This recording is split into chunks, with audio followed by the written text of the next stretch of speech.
Hello everybody and welcome to the Fridge Gaming News. I'm your host Mr. 657 and today we've got two big topics on hand right here.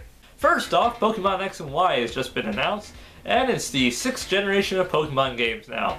The games are going to be in 3D and that includes battles and the world this time. The new area, which hasn't been announced for the name yet, looks exactly like Europe. So we could expect a lot of Europe-themed things coming out of it, just like how Unova was kind of like the US and has some United States-themed things going on in it. Already we've seen a city which kind of looks like Paris, including some kind of futuristic Eiffel Tower. Now, since the world is completely 3D, your guy actually has limbs now. It's not like you're just like a little Cartman running around throwing your Pokemon at things. Now, the feel and look of the game, from what the video shows, it kind of has like a 2.5D thing going on, keeping the old art styling of the older games and meshing it up with new 3D styling that came on with the 3DS. This game shows the processing power of the 3DS in the fact that all the 3D stuff such as flowers and water and mirrors are all rendered well, and including the mirrors with their super reflective finish. Now the 3D perspective comes in because when you're walking up a hill or over a mountain or whatever you're doing, you can see in the distance, you can see all your trainers, and the world kind of has this horizon view where you can see mountains, you can see the towns popping up out of nowhere, and you can just kind of scout the area ahead and just take in the landscape. Now this reminds me, of course, of the Pokemons on consoles, where the person is 3D, they're going around 3D cities and stuff. However, you never got the chance to actually walk between the towns and have fun walking through tall grass. So this is a cool invention that I hope doesn't fall into the uncanny valley. Now leading on from that, the battles are now full 3D, and they use the same models as Pokédex 3D, which is on the 3DS, believe it or not. Now this verifies the reason why Pokédex 3D came out, because Pokédex 3D didn't make sense because it wasn't a Pokemon game for profit, and it didn't really have any kind of gameplay to it. It was just a cool thing for people who like the lore and the Pokemon and Pokemon. So it explains why they're making all those models, which is pretty cool. Now the battle system actually looks like it's something out of Pokemon XD. All the moves will be actually seen, and the battles will have loops going around your Pokemon so you can see them from all sides and you can see the attacks from all sides. Now this is awesome. This is what we've always wanted in a Pokemon game. Finally, you can tell what your characters are doing. But the real question is, can you turn it off? Now, in the other Pokemon games, you could always switch it off and turn off all animations, especially if you're in like a trainer's tower or something where you have to just run through everything as fast as possible, and the animations actually cost you time. So, this is pretty important for speed runs and such, because if you can't turn it off, the game is going to get ungodly long. But because of this, also the moves are going to be very interesting, because they're going to have to be redesigned for the 3D aspect of this. So, 3D Steambox time! Now, Steam at CES had a very small booth, and that was confusing people, but it was showing off micro PCs, and among them was the XI3 Piston, a tiny little gaming PC that many thought was going to be the Steam box. According to Gabe Newell, it's not. It's a possibility for a Steam box, and it will have functionality with Steam, but it is not the Steam box.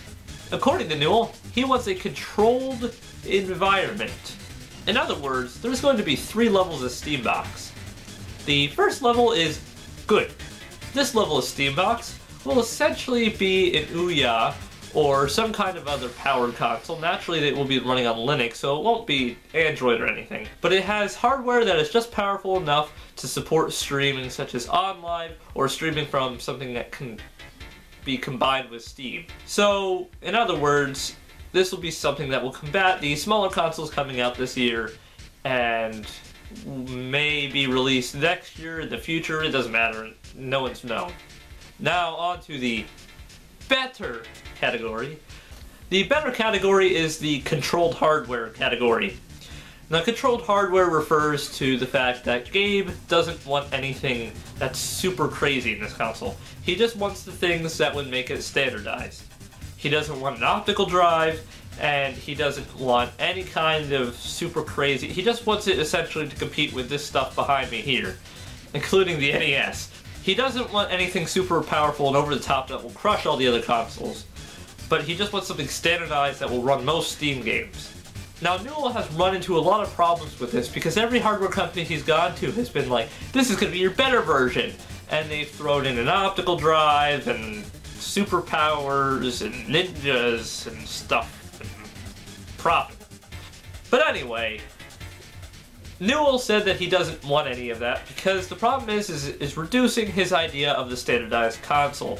These things just add added weight and added power, make it bigger than he wants it to be. He wants it to be simple, which is kind of like Gabe Newell wants to be the Henry Ford of gaming. Now, Henry Ford introduced the Model T. It came in every color as long as it's black, simple, everyone got the same thing. That's what the Steambox Better is going to be. Now on to the Steambox level of best. Now, best refers to those crazy consoles that the hardware developers were just throwing at him, and he was like, I don't want any of this. He's going to let all of those developers have their own way with their console, adding an optical drive and ninjas and power and question marks and profit. Maybe not so much profit, but all of the ninjas. So anyway, that will be the best level, and there may be other Steam boxes, which are actually official miniature PCs that have been sponsored by Steam and will be allowed to run Steam, and official licensees of Steam. Now, this shows a lot of opportunities for hardware, and it shows that Newell really put a lot of thought into this with the rest of his team over at Valve.